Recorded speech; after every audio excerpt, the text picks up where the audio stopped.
Bonjour tout le monde. Alors, je suis super contente. Je suis toujours contente, je suis une fille vachement heureuse dans la vie. Aujourd'hui, je vais vous présenter ma pile à lire du challenge du loup-garou qui a été créé par Ninon de la chaîne Les Carnets d'Opaline. Ça va être un petit peu long je pense, il y a beaucoup de livres. Et en plus, il y a beaucoup de catégories. Je vais essayer de pas être confuse, mais du coup, un livre, j'ai essayé de le mettre toujours dans deux catégories. Une catégorie, j'ai essayé de toujours lui mettre deux livres. Je sais pas si c'est clair, mais grosso modo, ça fait beaucoup de livres, ça fait beaucoup de catégories et tout. Donc on y va, maintenant sans plus tarder. Le but du jeu, entre guillemets, c'est de faire gagner le plus de points à son équipe. On peut être team loup-garou ou team villageois. Et donc, selon sa team, on a des catégories spécifiques. Et en plus de ça, il y a des catégories générales. Moi, je suis team loup-garou. C'est parti. La première catégorie qui rapporte 5 points, si je dis pas de bêtises, c'est loup-garou. Et il faut un roman avec un personnage un petit peu vicieux et tout et tout. Si vous voulez vraiment les vrais intitulés, les vrais descriptifs et toute catégorie, elle a fait un petit truc avec tout ça que je peux vous mettre là et que j'essaierai de vous mettre aussi dans la barre d'infos parce que ce sera nettement plus clair que ce que moi je raconte. Mais bon voilà, je pars du principe que vous avez probablement déjà vu cette vidéo. Si c'est pas le cas, je vous la mets en barre d'infos aussi. Allez la voir, mais après vous retournez voir la mienne, hein. C'est très important. Enfin bref, donc il faut un personnage qui soit un petit peu malveillant et pour ça j'ai pris Vicious de V.E. Schwab, donc je me suis pas cassé la tête. C'est le livre qu'elle a recommandé dans sa propre vidéo pour cette catégorie là. Je me souviens qu'il était dans ma wishlist il y a genre des plombes avant même qu'il soit traduit et du coup là j'en ai profité pour l'acheter dès que les librairies elles ont ouvert. Moi j'ai foncé et j'ai pris un max de livres, genre vous pouvez même pas imaginer. Mais du coup il y a celui-ci, j'ai mis au dos, j'ai mis des petits post-it avec le nombre de points qui me rapportent à chaque fois parce que comme je vous ai dit, j'ai essayé de les mettre dans un max de catégories. Pour cette catégorie, j'ai également pris le livre Ninth House de Leigh Bardugo en anglais que j'ai pas encore reçu. Il y a une petite librairie de livres étrangers près de chez moi et j'ai commandé plein de livres et elle a encore rien reçu donc j'espère qu'elle va les recevoir vite. J'ai rien d'autre à dire sur ce livre en fait. La catégorie suivante c'est Le Grand Méchant Loup, elle vaut 10 points et il faut un livre qui parle de la mort, dans lequel la mort elle est présente et tout. Du coup j'en ai choisi deux encore une fois. Le premier je l'ai pas non plus puisque c'est un livre en anglais. Tous les livres en anglais de cette petite liste globalement, sauf un, je les ai pas. Donc je vais vous insérer, enfin je dis je vais vous insérer mais c'est même pas moi qui vais insérer les images, hein, c'est pas moi qui fais le montage. On dit merci Zoquin. Il va nous insérer les petites images. Donc le premier de cette catégorie c'est The Astonishing Color of After. Je sais plus qui l'a écrit, mais du coup ça sera écrit sur la couverture. Il a l'air super cool, c'est un petit peu un contemporain qui parle de... En fait la jeune fille principale elle a perdu sa mère qui s'est suicidée et du coup la jeune fille elle va un petit peu essayer de surmonter le deuil et elle va notamment voir sa mère dans un oiseau, je sais plus, un cygne ou je sais plus, et elle va croire que c'est une réincarnation de sa mère en fait, quelque chose comme ça. Pendant toute l'histoire il y a cette jeune fille qui essaye de vivre avec ça. Donc pour moi c'est un livre où la mort elle est carrément présente. Et le deuxième c'est La Faucheuse de Neil Shusterman dont tout le monde n'arrête pas de parler. J'étais pas trop sûre de vouloir le lire à un moment donné et puis en fait j'entends beaucoup d'avis positifs. La saga en elle-même a l'air sympa et en fait faut que je vous avoue quelque chose, j'ai eu de l'argent sur une carte en librairie, merci maman. Et du coup je me suis dit que c'était le moment de prendre plein de séries que j'hésitais à prendre depuis longtemps, donc notamment Vicious et puis d'autres livres qui vont suivre, vous allez voir. Et donc j'ai encore mis le petit post-it avec le nombre de points qu'il va me rapporter. Ensuite, la prochaine catégorie c'est l'enfant sauvage. D'ailleurs, si à ce moment-là de la vidéo vous n'avez pas encore compris que les noms de catégories c'est des noms de cartes du jeu du loup-garou, j'ai oublié de le dire mais je pense que vous avez compris. Meilleure présentation. Bref, pour l'enfant sauvage qui rapportera 10 points aussi, il faut lire un livre avec un personnage qui a un passé trouble. J'en ai choisi toujours deux. Le premier c'est Burn Our Bodies Down de Rory Power, si je dis pas de bêtises, que je n'ai toujours pas. Voilà.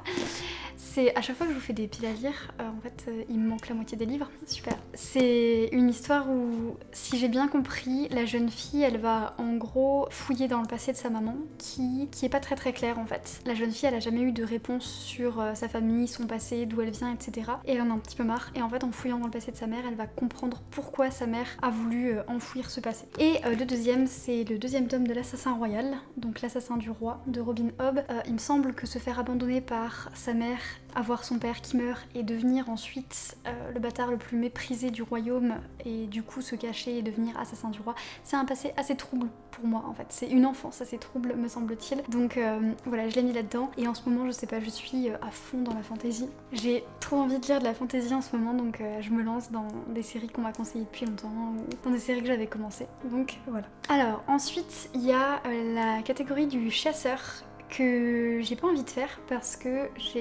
ça me dit trop rien. Faut lire un livre qui parle de vengeance et tout, ça me dit trop rien. Par contre, Ninon, elle a lancé des cartes spéciales, donc c'est-à-dire que c'est des cartes qui peuvent être un petit peu des bonus. La première, c'est la servante dévouée. Quand vous avez lu 2 livres de vos propres catégories, c'est-à-dire pour moi de loup-garou, vous pouvez utiliser la servante dévouée qui vous permet d'échanger une catégorie avec l'équipe adverse. Et donc je compte vraiment très fort sur cette servante dévouée une fois que j'aurai lu 2 livres de ma catégorie pour pouvoir échanger ma catégorie du chasseur avec Cupidon. Alors je sais que c'est peut-être pas très intelligent parce que Cupidon vaut moins de points que le chasseur, mais ça me parle beaucoup plus. Du coup, je vais vous présenter Cupidon qui à la base est une catégorie des villageois. Comme vous pouvez vous en douter, pour Cupidon, il faut lire un livre qui parle d'une relation, d'amour, d'un couple, voilà. Et donc, pour ça, j'ai d'abord choisi Verity de Colleen Hoover.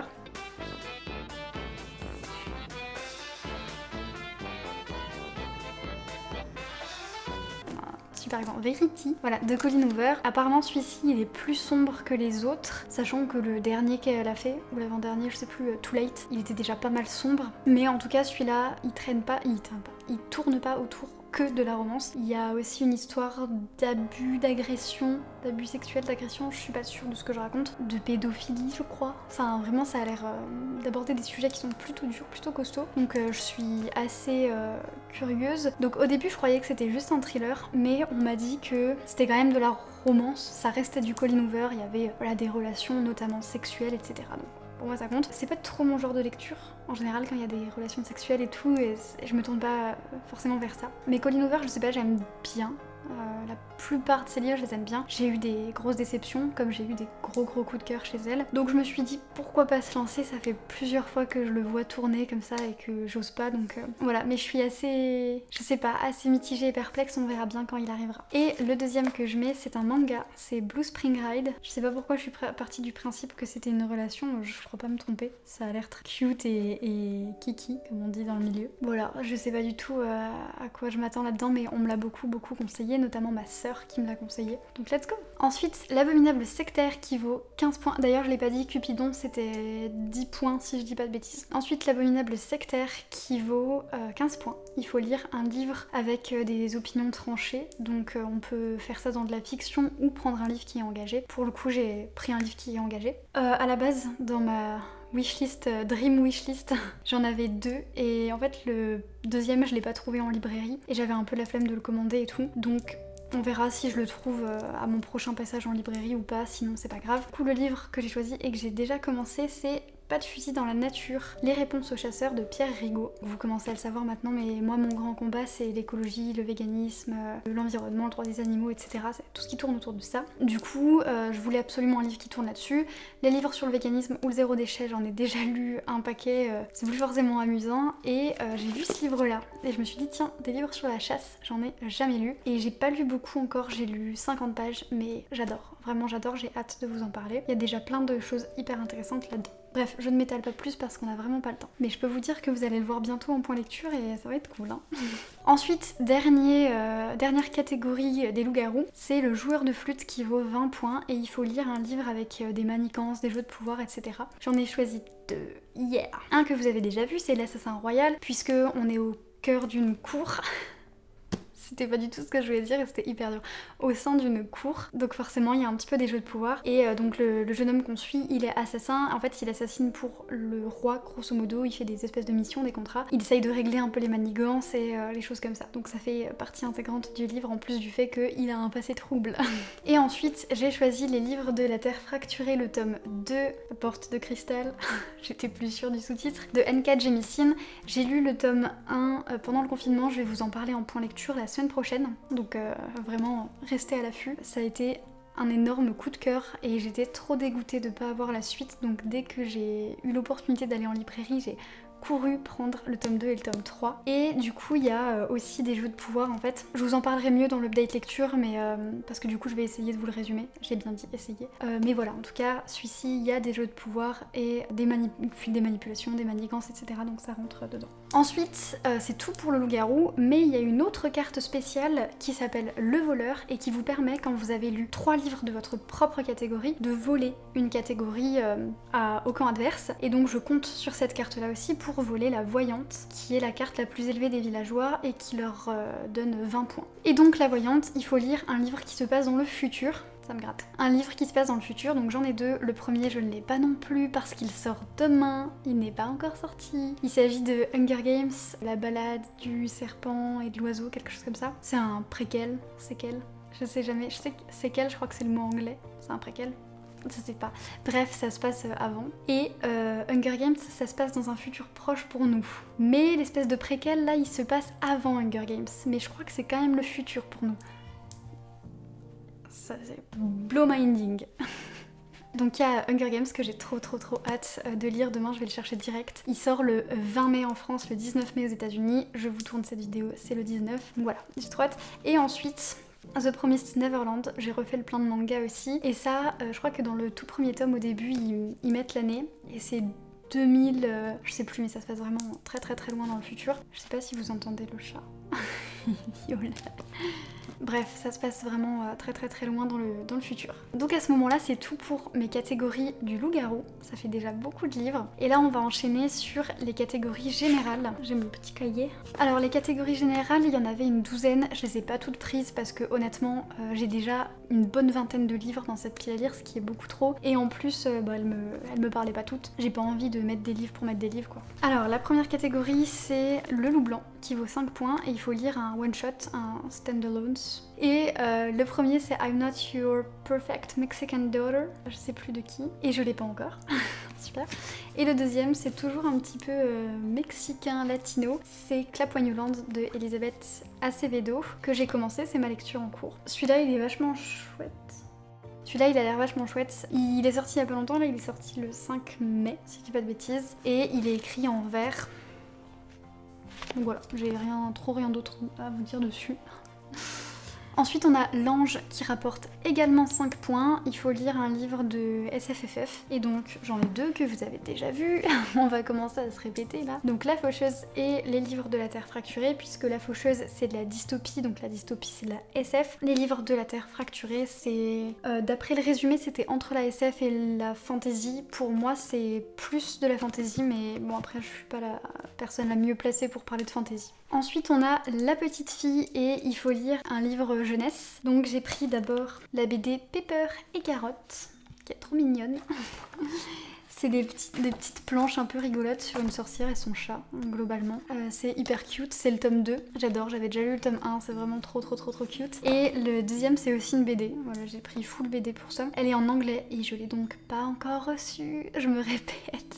C'est Anya's Ghost, c'est une petite fille, je crois, qui voit des fantômes. Je crois qu'elle voit un fantôme et c'est son ami et genre c'est ça le plot. Je suis pas sûre que ce soit jeunesse. Ça a l'air d'être jeunesse via les dessins et tout, mais je sais pas. Ensuite pour 10 points on a la catégorie Le Corbeau et donc là j'ai aucun des livres sur moi puisque en fait il faut un livre avec un oiseau sur la couverture. Donc j'ai choisi Essayez de réfléchir, vous les avez déjà vus précédemment.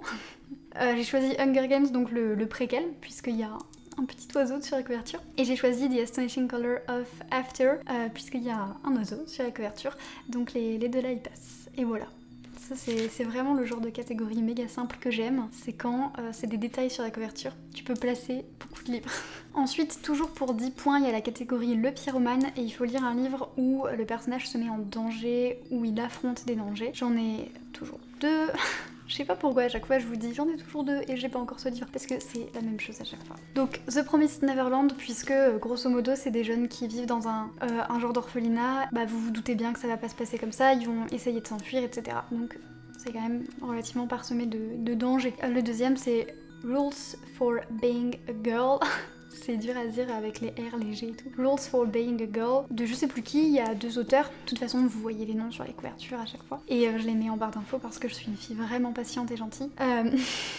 Et c'est un livre où la jeune fille, si j'ai bien compris le plot, elle a un prof qui est assez séduisant et elle crush un peu sur lui. Sauf qu'un jour, il va l'agresser sexuellement, abuser d'elle, je crois. Je sais pas si ça va aller jusqu'au viol ou quoi, je sais pas trop. Je suppose que je le découvrirai en le lisant. Et après, elle va devoir vivre avec le fait de le voir tous les jours, etc. Et pour moi, je trouve que c'est du danger. Voilà, je rigole mais ça me fait pas rire du tout, c'était un rire un peu nerveux. Faut savoir que je lis rarement des livres qui parlent de sujets aussi durs et aussi intenses, donc il faut excuser ma nervosité là-dessus. Mais voilà, c'est des sujets en plus que je maîtrise pas du tout, j'ai jamais vu de reportages, de témoignages, de livres ou quoi. Pour une bonne raison, hein, c'est très angoissant et j'ai pas envie de me mettre dans des situations angoissantes. Mais là, le livre pour le coup me tentait plutôt bien, donc on va voir ce que ça donne, si c'est dur, etc., etc. Ensuite, toujours pour 10 points, on a Le Montreur d'ours. Donc là, il faut lire un livre d'un nouvel auteur, enfin d'un auteur qu'on n'a jamais lu. Donc je recycle, vu que je lis Vicious de V.E. Schwab, puisque elle commence à faire un petit peu, à se faire connaître en France, mais moi je l'ai toujours pas lu, V.E. Schwab. En plus, je crois même pas que ce soit sa saga la plus connue, hein. Shades of Magic a l'air beaucoup plus connue que Vicious, mais je l'ai toujours pas lu cette madame, donc c'est parti. I'm Not Your Perfect Mexican Daughter, mais grosso modo dans cette catégorie, j'aurais pu mettre n'importe quel livre parce que je reste rarement sur un auteur que je connais déjà. Souvent j'essaye de découvrir des nouveautés, des nouveaux livres, etc. et de lire voilà, des auteurs. Je pense que là dans cette liste on a bien 60% à 70% d'auteurs que j'ai jamais lus et le reste que je continue ou quoi. Donc grosso modo j'aurais pu mettre n'importe quel autre livre mais j'ai décidé de mettre celui-là pour le mettre dans une deuxième catégorie mais voilà. Ensuite on a Les Deux Sœurs, il faut lire un livre qui fait partie d'une duologie. Et du coup, j'ai décidé de partir sur Le Faiseur de rêves, qui me tentait bien quand il est sorti, ensuite il me tentait plus, ensuite il me tentait... Et en fait, le problème de ce livre, c'est que j'ai entendu un petit peu tout et rien. J'ai entendu des gens qui disaient qu'ils avaient adoré, des gens qui disaient qu'ils avaient détesté parce qu'ils avaient rien compris, et des gens qui disaient qu'ils avaient rien compris mais ils avaient persévéré et ensuite ils avaient adoré. Sauf que moi, je suis pas du genre à persévérer quand je comprends rien, donc on verra. Si vous avez lu ce livre et que vous avez des avis, n'hésitez pas, n'importe quel livre d'ailleurs, hein, n'hésitez pas à me le dire. Bon, si c'est des avis négatifs, essayez d'attendre que j'ai lu le livre en question parce que après j'aurais plus envie de le lire. Non, je rigole, dites-moi sur tous les livres si vous avez des avis, ça me fait super plaisir de discuter avec vous dans les commentaires. Et surtout c'est le principe, hein, j'ai pas lancé une chaîne YouTube pour parler toute seule. Grosso modo ça je le fais tout le temps, donc j'aimerais bien discuter de bouquins, donc si vous l'avez lu, lui ou un autre livre, dites-le moi, qu'on puisse en discuter. Et enfin, la dernière catégorie qui vaut 10 points aussi... c'est Le Chevalier à l'épée rouillée. Il faut lire un livre avec des couleurs cuivrées sur la couverture. Donc le premier que je mets dedans, c'est Burn Our Bodies Down. On est plutôt d'accord. Et le deuxième, c'est Pepper et Carotte. Voilà, on est plutôt d'accord. Et voilà, c'est tout. Et c'est déjà plutôt pas mal. Déjà, moi, j'ai parlé plutôt longtemps. Et en plus, ça fait beaucoup de livres. Après, j'ai essayé vraiment d'être économe sur les livres et d'en réutiliser un maximum. Et puis, il y a pas mal de BD et de mangas. Et sincèrement, j'ai trop hâte. Parce que, je sais pas pour vous, mais moi, déconfinée ou pas, ça change pas grand chose. Je vais essayer de rester un maximum à la maison. Du coup, lire. Lire, c'est très bien. Faire également d'autres activités, mais... rester un maximum à la maison. Et puis voilà, du coup je pense que cette pile à lire elle va pas non plus me durer des années et des années. Je pense que je vais la terminer assez rapidement. Enfin rapidement, je m'entends. En tout cas j'espère que vous allez bien et que ce déconfinement, confinement, reconfinement, déconfinement se passe bien. Peu importe ce que vous faites ou qui vous êtes. Et surtout prenez bien soin de vous, respectez les gestes barrières parce qu'il y a des gens qui sont hypocondriaques et qui ont besoin de ça. Plus sérieusement, je vous dis à la semaine prochaine pour normalement un update lecture. Yeah.